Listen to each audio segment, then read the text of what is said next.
올해 설을 지내면서 제가 그동안 겪었던 명절 이야기가 생각나더라고요. 지금이야 웃으면서 얘기하지만 그때는 참 서러웠어요. 그 이야기를 들려드릴까 합니다. 저는 결혼 10년 차 며느리이자 아들 둘 키우는 엄마입니다. 아들만 키우다 보니 날로 목소리도 커지고 성격도 드세지네요. 그 덕인지 이젠 어머님이 그렇게 무섭지도 않아요. 이게 엄마의 힘일까요?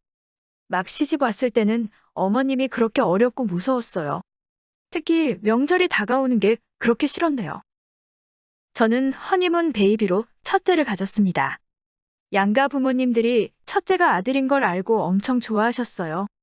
특히 시어머니의 손주 사랑은 어마어마합니다. 그런데 저의 첫 명절은 첫째의 성별을 확인하기 전이었죠. 저희 시어머니 임신한 며느리를 그렇게 부려먹으셨어요. 안정을 취하라고 하시기는커녕 더 많이 부지런히 움직여야 운동이 된다며 잠시도 쉬지 못하게 하셨어요. 미련한 저는 시어머니가 하라는 대로 묵묵히 일했죠. 아이가 잘못될 수도 있다는 걱정보다 시어머니가 무서웠어요. 다행히 아이는 무사했지만 지금 생각하면 아찔하네요. 저희 시어머니는 첫째가 아들인 걸 아시고 태도를 180도 바꾸셨습니다. 그때부터는 엄청 잘해주셨죠.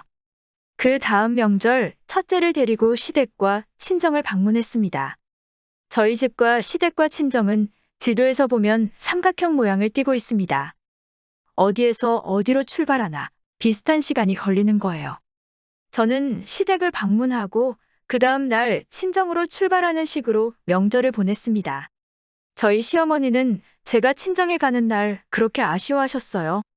사실 저와 남편은 안중에 없었고요. 손주를 그렇게 보내기 싫어하셨습니다. 그 정도로 손주 사랑이 어마어마하신 분이에요.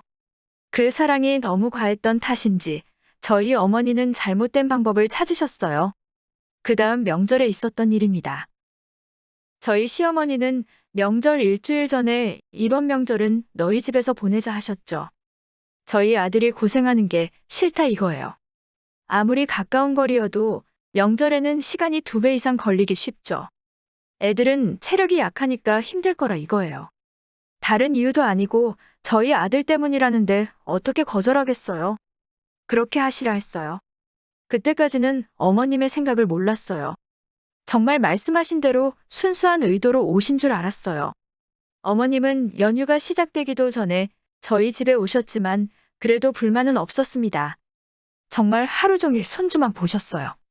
문제는 그 다음이었어요. 명절날 차례까지 지냈는데 어머님이 집에 가실 생각이 없는 거예요. 저는 친정을 가야 하는데 어머님이 계시니까 나갈 수가 없잖아요. 남편이 이제 우리도 나가야 하니까 내려갈 준비하시라고 재촉을 해도 5분만 하시며 버티시는 거예요. 시어머니를 끌어낼 수도 없는 노릇이고. 그렇게 시간 줄다리기만 했고 결국 친정을 못 갔습니다. 어머님이 시간이 너무 늦었으니 하루 더 자고 가신다고 했거든요. 그렇게 명절 연휴 마지막 날까지 저희 집에서 주무시다가 가셨습니다. 저는 너무 속상해서 남편한테 하소연도 했죠. 어머님이 일부러 우리 친정 못 가게 하려고 오신 것 아니냐 따졌죠. 남편은 자기 엄마가 그럴 리 없다 이거예요. 엄마가 손주에 빠져서 정신을 못 차리셔서 그랬다고 생각하는 거예요. 아무리 제가 어머님의 의도가 불순하다 따진들 남편 귀에는 들리지 않겠죠. 그럼 명절날 처갓집도 안 간 사위도 정신을 못 차린 거냐 물었죠. 남편은 그건 잘못했다 인정한대요. 그리고 앞으로는 이런 일은 없을 거라며 엄마에게 확실히 얘기해두겠다 했어요. 처음은 실수였다 치고 믿어보겠다 했습니다. 정말로 남편이 어머님하고 통화하는 것까지 제가 옆에서 들었습니다. 어머님도 미안하다고 하셨고요. 친정 부모님은 서운해 하셨지만 감사하게도 이해를 해주셨어요. 그리고 저는 다시는 이런 일은 없을 거라 믿었어요. 하지만 여기서 끝이 아니겠죠? 그리고 돌아온 다음 명절, 어머님은 이번에도 저희 집으로 올라오겠다 먼저 연락하셨습니다. 남편이 이때 어머님께 확실하게 얘기를 했습니다. 명절 당일은 처갓집도 가야 하니 잊지 마시라고요. 어머님은 당연히 알고 있다고 대답하셨어요. 저희 어머님이 어떻게 하셨을까요? 다들 예상하셨을 것 같습니다. 여전히 저희 집에서 떠날 생각을 하지 않으셨죠. 결국 남편이 화를 냈고요. 어머님과 말다툼을 하는 과정에서 어머님의 속마음이 드러났습니다. 도대체 왜 그러시는 거예요? 처갓집 가야 한다고 말씀드렸잖아요. 할미가 손주 좀 오래 보겠다는데 뭐가 문제냐? 장인어른 장모님도 보셔야죠. 엄마만큼 보고 싶어 하세요. 우리 김씨 핏줄 아니냐? 김씨 집안인 내가 보겠다는데 왜 이래라 저래라냐? 애가 하늘에서 뚝 떨어졌어요? 와이프가 낳은 건 생각 안 하세요? 와이프랑 제 핏줄이죠. 성만재성을 따른 거죠. 그게 김씨 핏줄이라는 증거 아니냐? 왜 김땡땡이겠냐? 와이프 성으로 갈 걸 제가 잘못 생각했네요. 엄마가 이러실 줄 몰랐어요. 와이프한테는 엄마가 나쁜 마음으로 이러는 게 아니라고 얘기했었는데 제가 거짓말한 게 됐네요. 너 지금 제정신이냐? 네가 여자에 단단히 미쳤구나. 지금 너무 창피해서 제정신이 아니에요. 아기 성 바꾸는 거 알아봐야겠네요. 남편은 저더러 얼른 애 데리고 친정에 가라고 등을 떠밀었고 어머님은 정말 애를 뺏을 기세로 달려드셨어요.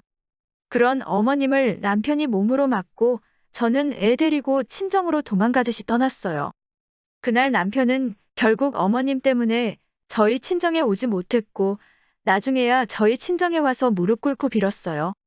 저희 아빠가 남편을 크게 혼내시진 않았지만 제가 집으로 돌아가면 어머님한테 해코지라도 당할까 걱정돼서 못 보내신다고 하셨네요. 그래서 한동안 친정에 살았어요. 어머님은 저희 친정집 정확한 주소도 모르시고요. 어머님께 연락 오는 거 싹 무시했어요. 저희 어머님은 그렇게 한동안 사랑하는 손주 목소리도 못 들으시고 얼굴도 못 보셨죠. 김씨 집안만의 당당한 권리다 주장하시던 어머님도 결국은 꼬리를 내릴 수밖에 없었습니다. 나중에는 자기가 잘못했으니 애 얼굴만이라도 보여달라고 애원을 하셨어요. 그동안은 제가 매일 영상통화도 해드리고 사진도 보내드리고 그랬거든요. 근데 하루아침에 손주는 어디로 갔는지도 모르고 얼굴도 못 보고 목소리도 못 들으니 환장하셨겠죠.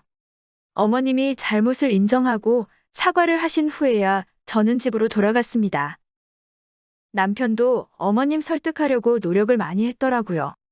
엄마 때문에 이혼당하면 양육권은 당연히 와이프한테 갈 거고 할머니는 면접 교섭권도 없어서 와이프가 보여주지 않으면 손주 얼굴도 못 볼 거라고요. 어머님은 그런 법이 어딨냐며 억울해 하셨지만 끝까지 고집을 부리시진 못했어요. 어머님의 약점인 손주를 인질로 잡은 셈이죠. 그리고 그 이후 인질이 하나가 더 늘었습니다. 바로 저희 둘째 아들이 태어났거든요. 첫째도 첫째인데 둘째가 정말 남편 판박이에요. 첫째는 아빠 닮고 둘째는 엄마 닮는다던데 저희 집안은 희한하게 반대예요. 그러니 어머님이 둘째에 환장하실 수밖에요. 첫째는 첫 손주라서 당연히 예뻐하시고 둘째는 남편 얼굴하고 똑같아서 예뻐하세요. 제가 친정으로 피신 갔던 그 이후로 어머님은 손주를 독차지하려는 욕심을 버리셨습니다. 여전히 애들을 보면 눈에서 꿀이 뚝뚝 떨어지고 제가 친정 가는 걸 아쉬워하시지만 예전처럼 말도 안 되는 방법으로 막으려고 하시진 않아요. 반대로 이렇게 귀한 보물을 둘이나 낳느라 고생했다며 고맙다고 하십니다. 그동안 저도 어머님이 많이 편해졌고 가끔 지난 이야기를 꺼내서 어머님을 당황하게 하기도 한답니다. 어머님 예전에 애들 김씨 핏줄이라고 외할머니 댁 못 가게 했던 거 기억하세요?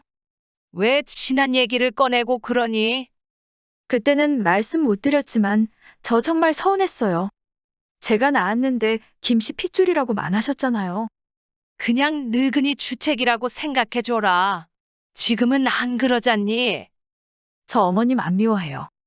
그러니까 지금까지 애들 사진 하루에 10장씩 보내드리죠. 어머님 덕에 저 사진 작가 될 것 같다니까요. 우리 며느리는 중간이 없어. 덕분에 요새 휴대폰이 터지려고 한다. 어머님, 그래서 사진 보내는 거 싫으세요? 좋아서 그러지. 우리 며느리가 최고다 그래. 어머님 마음을 왜 모르겠습니까? 그냥 손주가 너무 예뻐서 그러신걸요. 제 자식 예뻐한다는데 누가 싫어하겠습니까? 처음엔 어머님이 너무 미웠지만 지금은 또 어머님이 귀여워 보이고 그럽니다. 물론 매일같이 사진 찍는 게 힘들기도 하지만 어머님 마음 알기에 힘들어도 묵묵히 하고 있습니다. 어머님하고 사이도 무척 좋습니다. 저더러 복덩이라고 하시고 그래요. 어머님도 제 노력 알아주시는 거겠죠. 시작이 어땠건 지금은 이렇게 지내고 있어요. 명절을 지낼 때마다 이렇게 옛날 생각에 웃음도 짓곤 합니다. 이제는 어머님께 말대꾸도 잘하는 되바라진 며느리지만 그래도 노력 많이 하고 있다는 거 어머님도 알아주실 거라 믿어요. 서로 노력하고 배려하며 살아가는 것, 바로 이런 게 가족이라는 거겠죠?